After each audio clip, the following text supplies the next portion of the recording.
we just looked at one data point, and that was our kids' check-in. And we cross-referenced our numbers between those who were on our email marketing campaign and those who checked in for the first time. And we had, just in that point, we had 10 families in the last 3 weeks that have walked through our doors because of this campaign. And so if you think about that, I mean, it's hard to put a dollar amount of what is a successful dollar amount per family, but it's worth it. We have 10 families now who have been introduced, who have walked through our doors, and who are hearing God's word, who otherwise would have not come in at all. This is Season 3, Episode 35 of the Missional Marketing Podcast. My name is Bart Blair, and it's my privilege to welcome you to this week's episode. My podcasting partner, Jason Hamrock, who is the CEO of Missional Marketing, he and I absolutely love serving churches, love helping churches reach more people for Jesus. In fact, we do this podcast so that we can help churches grow by leveraging digital marketing and effective communications. And so we're glad that you found the show. If you're a new listener or a new viewer, make sure that you subscribe on your favorite podcasting platform. If you're watching on our YouTube channel, both subscribe and ring the bell so that you don't miss future episodes. Another note about our YouTube channel, I mentioned this in last week's episode, and I want to mention it again today, is that every week when we post our podcast episode on the YouTube channel, we pin a question to the top of the comments section, typically related to that particular episode. We'd love to engage with you on the YouTube channel. If you have a response to that question or you have further questions about that particular podcast topic, answer those questions. I'm watching that. I'll give you feedback. I'll respond with you. It's a great way for you to connect with us if you just have quick questions or something that you'd like to get answered about a specific episode or the topic that we're talking about in that episode. So go on and check out our YouTube channel. We've got other content on the YouTube channel that you also might find relevant and helpful for you. In addition to the content on our YouTube channel, we have an amazing blog. And if you haven't ever been to the Missional Marketing website, it's simply missionalmarketing.com. We have a blog section that has just exhaustive content on just about anything that you can imagine related to communications and marketing. So go over there, check out some of our blog posts. If you like what you find, make sure that you subscribe there so that you can get those new blog posts that are being posted on a regular basis delivered right to your inbox. Well, today, I'm really excited to share this podcast episode with you because I'm introducing to you to someone that I've been working with for the last couple of years at Missional Marketing. I would consider him both a friend, and I'll just go out on a limb and say, I'll call him a ministry partner. I don't know if he feels the same way about me, but I feel that way about Colt. Colt Straub serves at a church in Oklahoma called Cornerstone. And Colt is, from where I can see it, a pretty early adopter as it comes to doing lead generating ad campaigns for his church. And in today's episode, he's just going to walk through with us both some of the philosophical reasons as to why he likes to spend money on lead generation campaigns, also some of the tactics that he's using to create follow-up strategies with the people whose names and email addresses he's collecting in his lead gen campaigns. And then he's going to share some of the results, the things that he's actually seeing come as a result of running these types of campaigns. I really respect Colt. He takes seriously what he does, and I think that you're really going to enjoy this conversation. So thanks again for tuning into this week's episode. If you would like to connect with Jason or me or anybody else on our team, make sure that you click over to the contacts page at missionalmarketing.com, and you can schedule an appointment to meet with one of us or one of our capable teammates. Well, with all that being said, here is Jason Hamrock, the CEO of Missional Marketing, and our conversation with Colt Straub. Well, hey, Colt, welcome to the show. How you doing today? I'm doing tremendous. How are you? Oh, couldn't be better. Couldn't be better. So glad to have you here. I'm really excited about our topic today. It's going to be a good one. And I love talking about what we're going to talk about. But before we get into the subject matter, why don't you give our audience just kind of an update on who you are and where you're serving and how you're leading in your church? Absolutely. Well, my name is Colt Straub, and my wife and I serve as the worship and creative pastors for Cornerstone Church here in Midwest City, Oklahoma. And we've been here for the last 8 years, loving that. We started out just as the worship and creative arts pastors, but just like so many small and mid-sized churches, you wear multiple hats. Yep. And so I kind of dove into marketing from being the worship and creative arts pastor, just because there was no clear policies about in-service announcements, and our social media was kind of weak. And so I started learning social media and then all these different areas of communications, and kind of eventually became the communications director and the systems kind of maintenance guy across the entire church. And I've been doing that for the last 8 years, loving it here in Midwest City, Oklahoma. Before that, my wife and I moved from Branson, Missouri, and I was an entertainer out there for 10 years. For those who don't know, Branson is a tourist town in Southwest Missouri that, throughout the Midwest, people travel there, and there's shows and there's theme parks and all sorts of fun activities. And I produced shows in that area for 10 years. And so was kind of more on the creative and entertainment side of things. But at the same time, I was getting my degree, didn't completely finish, but getting my degree from Oral Roberts University in ministry. And so kind of working in both facets of creative ministry and, developing the academic side of just understanding theology and everything throughout my 20s. And that kind of brings us up to today. There you go. All right. That's a good story. All right. So, okay, let's dive in, because I'm really curious about some of the, in your role at your church, some of the marketing strategies that you guys have tried. You always want to try stuff. You might fail, but you keep getting better at it. So what are some of the things that you tried over the years and the ones that have been most effective? Absolutely. Well, from the beginning, we've been working on Facebook ads. Although I didn't really know what I was doing with it, we always ran some Facebook marketing ads for Easter and Christmas, very small amounts of marketing here and there. And sometimes it usually wasn't very effective. So at the same time, we were trying things like, when I first got here, we were on the back of every telephone book in the area, and they were spending like $3,000 a month to have that placed on the back of telephone books. And I kind of walked in and was like, you know what? The second I get these on my driveway, I throw them away. And I think the majority of people do. And so I was really excited about getting the church into more of a digital marketing strategy. And we did some basic Facebook marketing, but it wasn't until about 2020 when our worship team, we started promoting an album called Ovation Worship. That's what we call our worship team. And I really started learning about music marketing. I have a lot of friends from the Branson area who were kind of helping me through that. But that's where I really learned about the funnel system of marketing, about moving an audience or a customer or a congregant from being a stranger to a friend to an ambassador for you, and the value of an email marketing campaign. And then whenever I came in contact with Bart with Missional Marketing, it was everything kind of made sense to me from a leads perspective, from lead generating.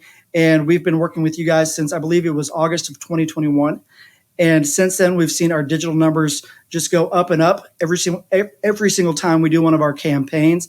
They just build one on top of another with the lead generating. And I just can't say enough great things about what you guys are doing for us and what I'm sure you're doing for churches all across America. You got the lead generating campaigns that we've started doing now just over a year ago between Easter, and we did a general fall activities campaign that we wanted to just draw attention to the church.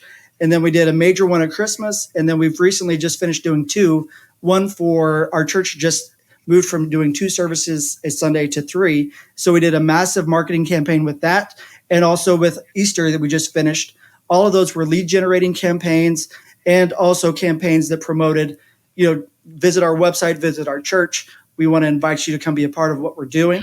And I feel like they're being very successful. If we look at our numbers and the kind of analytic data behind it, as I mentioned, we were at first just doing social media digitally.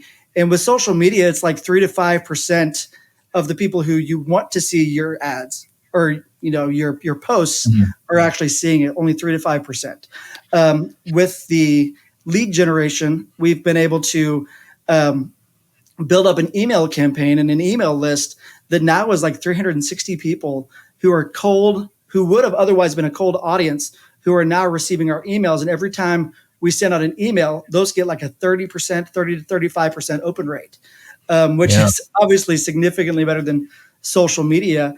And the beautiful thing about it is that, without getting too political, at any point with social media, because these are corporations, Mark Zuckerberg, Elon Musk, they can have a bad day and turn off social media or limit access to who sees your posts. I have now 366 people on a CSV that can be easily exported I have this great list of people who are interested in our content. And sometimes that content isn't always just come visit our church. A lot of time we do email marketing campaigns that, like, if somebody sees our ad on Facebook saying, hey, for example, right now, moms, Mother's Day is coming up. Here's some incredible activities for your kids to do to participate in Mother's Day with you. And then they click on that, and we have a thing called Leads Bridge, which makes everything automated from Facebook to MailChimp, so that we don't have to keep up to date with it on the day to day. And those people are automatically being put into an email campaign where we're able to not only talk about our church, but also give some incredible ideas of activities, of things happening up in our area that kids can go take their moms to. Particularly in our case, we found a prayer journal guide for moms that we're giving away. So, like, on our email campaign, it's like, fill out this form and we'll send you this booklet. It's a free gift, something we can put in their hands. And it also gives us a better way to track exactly how many people are opening these emails and interacting with them.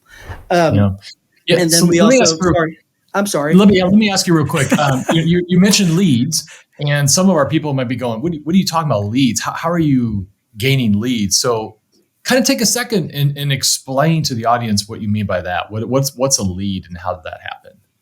Yeah, absolutely. Well, a lead, and I wouldn't know the specific marketing definition behind it, but for me, like, a lead is something that if you think of like a cold audience, somebody who has no idea about, in my case, Cornerstone Church, and they're just scrolling their Facebook feed, and they come across this random ad that says, you want to know more about Easter, or you want to know more about Jesus, or we have some fun activity guides.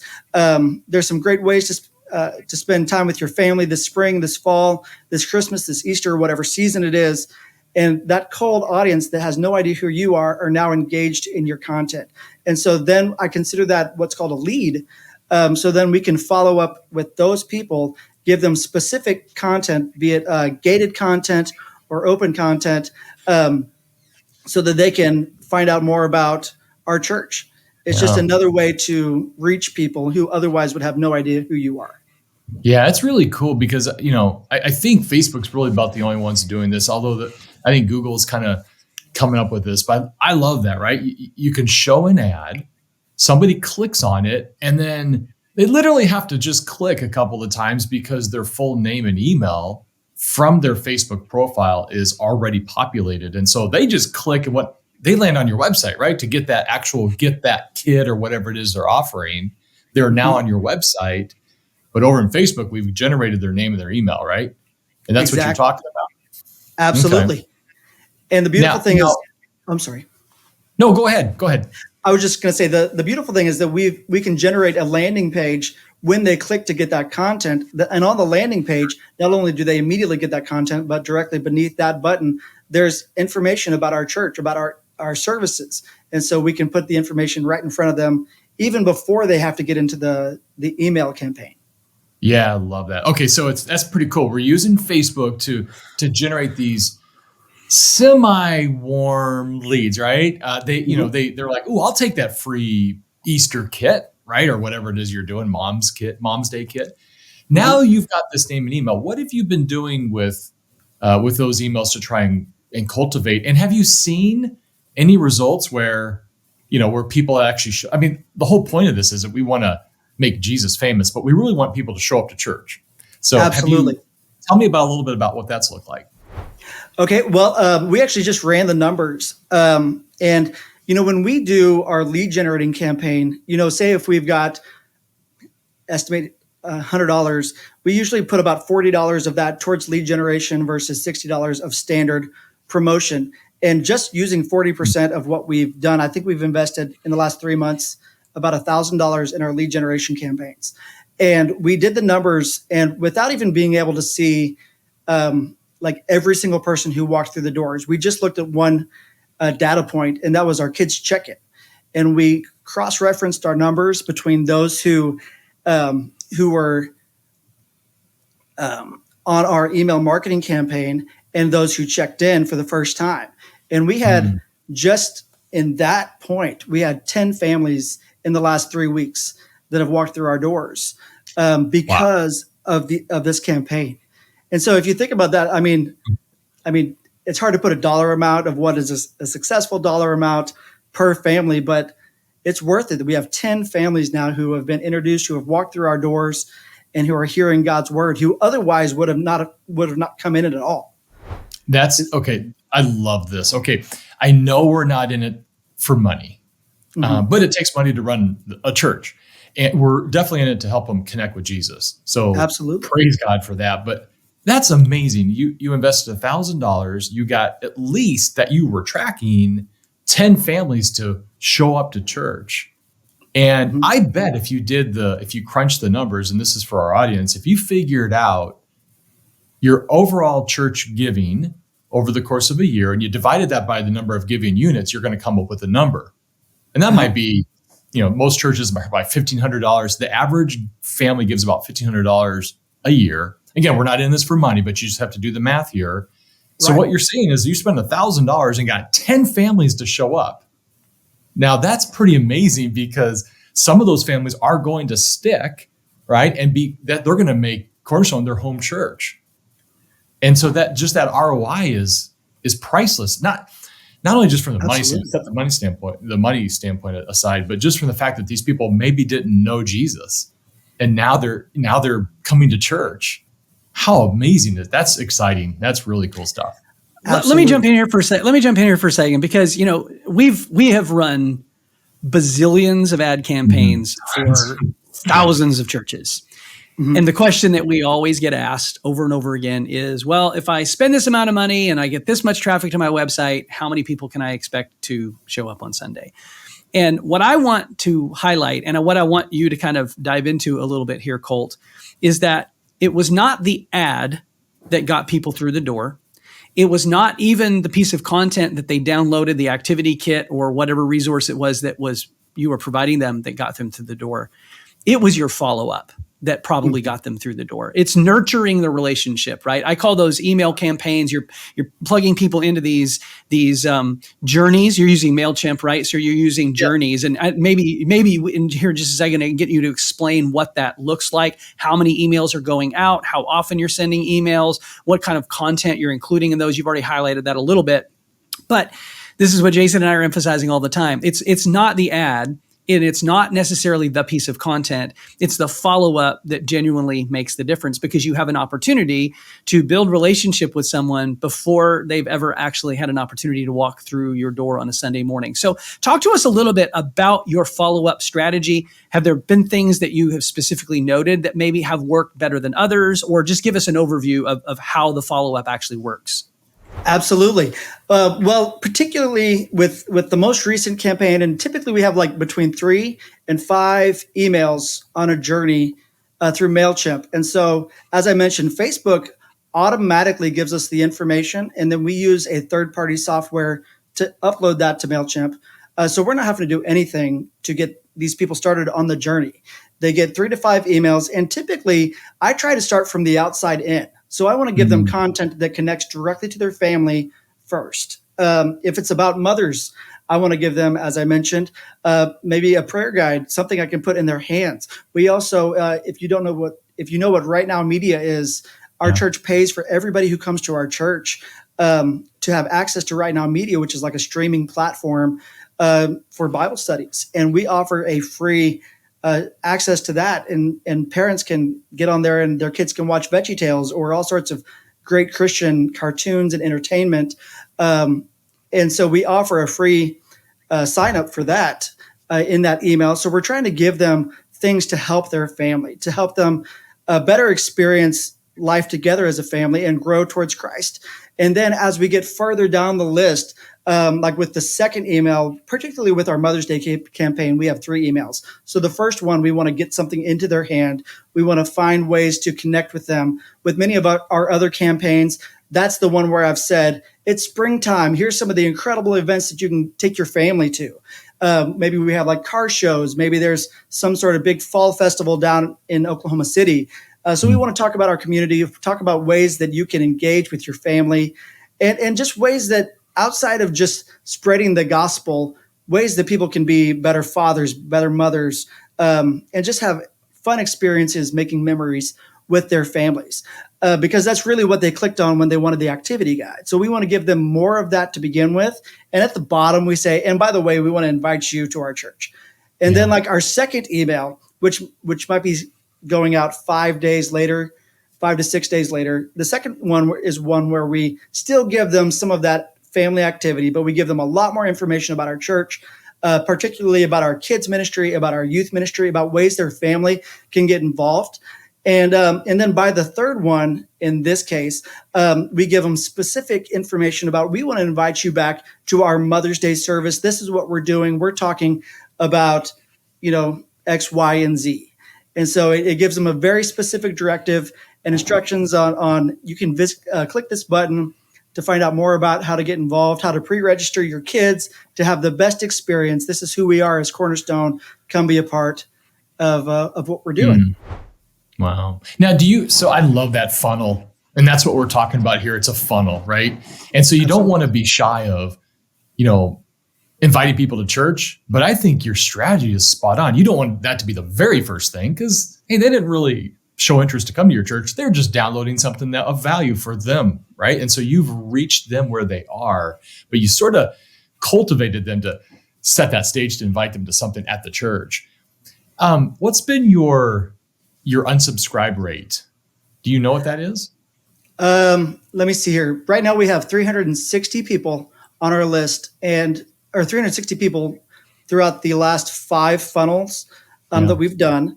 And I think we've only had 30 people unsubscribe. So I don't know the percentage breakdown, but it's not too bad. That's not bad. I think that's a big fear for people, right? It's like everyone's going to unsubscribe. No, not necessarily. Let me share on that. I was actually on a call with a church this morning, and we were talking about this. I've got a church that did 2 different things to generate leads. So this is going back a year and a half ago, but they did a fall event where they collected names and email addresses from people at like it was sort of like a trunk or treat type of event. And the goal was to take these names and these email addresses and then do a drawing for some Amazon gift cards. And so they did a Facebook Live thing where they, drew the numbers and people could claim their prizes. And so they collected 120, 150 email addresses and names and email addresses from people from their community with that. 6 months later, they did an Easter activity kit and collected, I think, about 70 or so email addresses with the Easter activity kit. And in both cases, we actually built follow-up email sequences, journeys for both of those groups. For those that had signed up for the Amazon card for the fall thing, the trunk or treat, the unsubscribe rate was like 75%. Almost everybody unsubscribed immediately when they got the first email, inviting them sort of, or, promoting sort of the next thing or directing them towards the next activity of the church. Mm-hmm. We have so far had 0 people from that Easter activity kit list of the 72 or so they got. None have unsubscribed. And wow. I think the difference is that you talk about a funnel. The funnel language that I like to use is you need to move people from knowing you to liking you to trusting you. And when they know you, like you, and trust you, they're more likely to walk through the front door.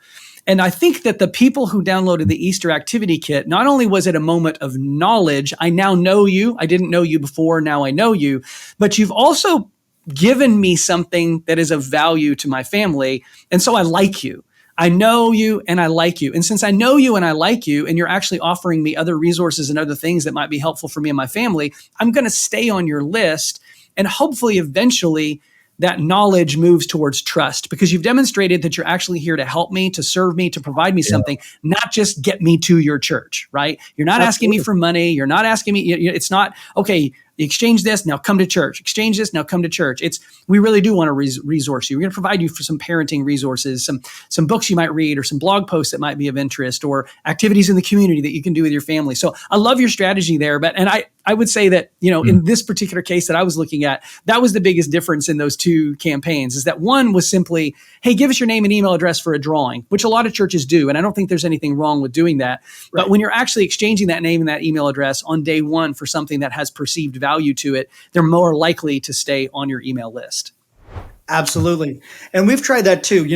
When we did the expansion from 2 services to 3 services, we did a large marketing campaign. And not only did we try to do digital leads from Facebook, but just like you're saying, we did an event where we gave away an Xbox 360 and all sorts of fun things that people could sign up. And we got their names and their email addresses. And this is like at community skate nights and fun events.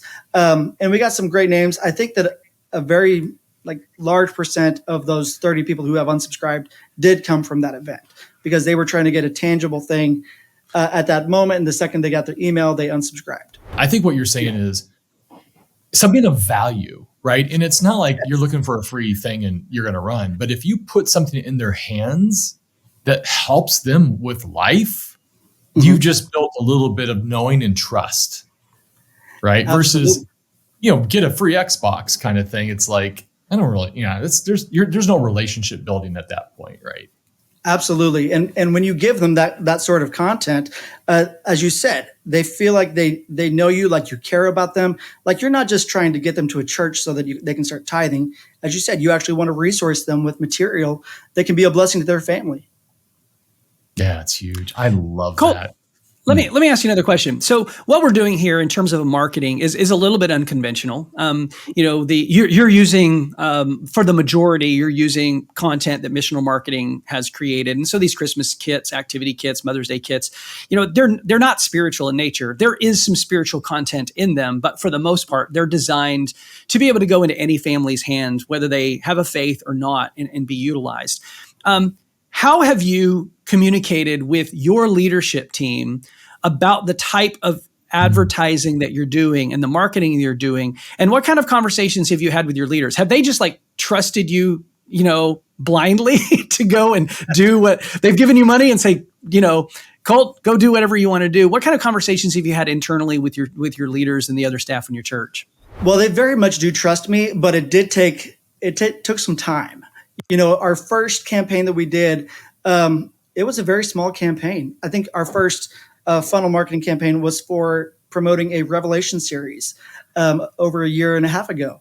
And I think we only put, as far as ad buy, maybe $400 or something behind it. And we just wanted to experiment with it and just see how it worked. And so I was able to track the analytics after the fact, present them to the pastor and say, okay, well, it worked there like this. And so now it's Easter time. Can I have a little bit more money? Then it's Christmas. And then, hey, we're going to 3 services. I really want to put this to the test in Easter. And it's just kind of increased each time, but it's proving itself. Numbers don't lie, do they? Yeah. The numbers don't lie. And that's just numbers we count. I mean, you know that people show up and they don't necessarily raise their hand, or they're watching online that you don't really necessarily know. So there's a lot more, I guess you say, juice to squeeze out of that the investment you made. You're able just to track the ones you do know. The amount of ones you don't know is hard to track, but it's there. Right. Well, as I mentioned, we can only track at the moment, we're working on digital connect cards and kind of integrating that more into our system. But at the moment, the only number we could track was from check-ins. And so if there was 10 families with kids who checked in, there's probably, 2 or 3 more, single units or parent or just a couple just coming to experience the church. It's hard to tell, but yeah, a lot more than what you can actually track. Yeah. Follow up. Cool. All right, we got to probably land this plane. This has been a fantastic conversation. Is there anything else that you're doing that you'd want to speak up that we didn't ask? If there's anything marketing wise, strategy wise that you guys are implementing? Apart from that, we still do a little bit of mailers, print things to our neighborhoods. We used to see a lot more return from that. It gets less and less as the years go by. I think people start to get a lot of print in their mailbox and just throw it away. We're starting to put, again, more and more of our dollars towards digital marketing. I would just say if, for pastors who are still new to this, still new to digital marketing, it works. It works. If you're skittish about it, if you're hesitant about it, just try it out. Your people are on Facebook. Your people are on Instagram. They're on YouTube. They're on Google.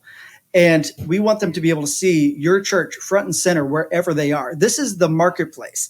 This is going out into the highways and the byways and telling people about Jesus. This is just putting yourself out there where the people are.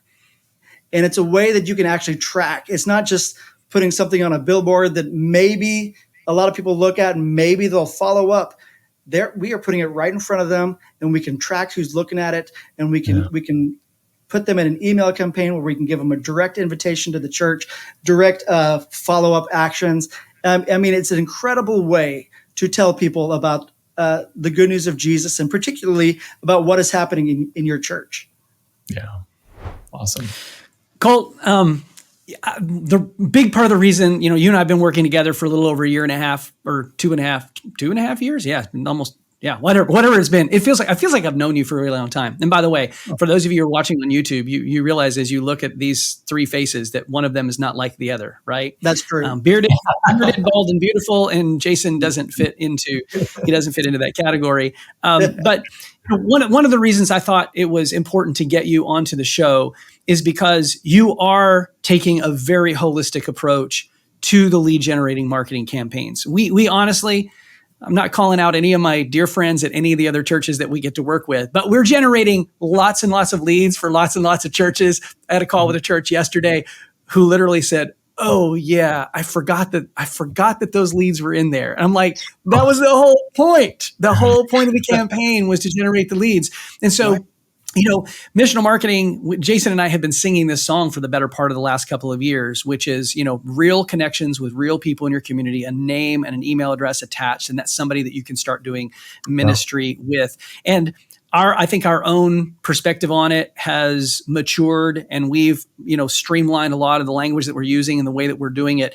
But I really appreciate and celebrate you and what you're doing, because you have taken the holistic approach to do the whole thing, not just run the ads, not just collect the names and the email addresses, but now you've gone so far as to develop systems and processes to communicate to those people post ad click.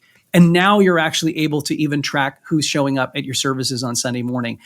And that's what churches are asking us questions about every single day. And you're demonstrating that. And so, I think you can share this podcast episode with your leaders, go ask for a raise, have them call Jason and me, and we'll be happy to tell them that you're knocking out of the park. And we really appreciate you. Well, how do you call Colt? If you want to get a hold of Colt, how do we get a hold of Colt? Well, you can visit cornerstone.tv. That's our church website.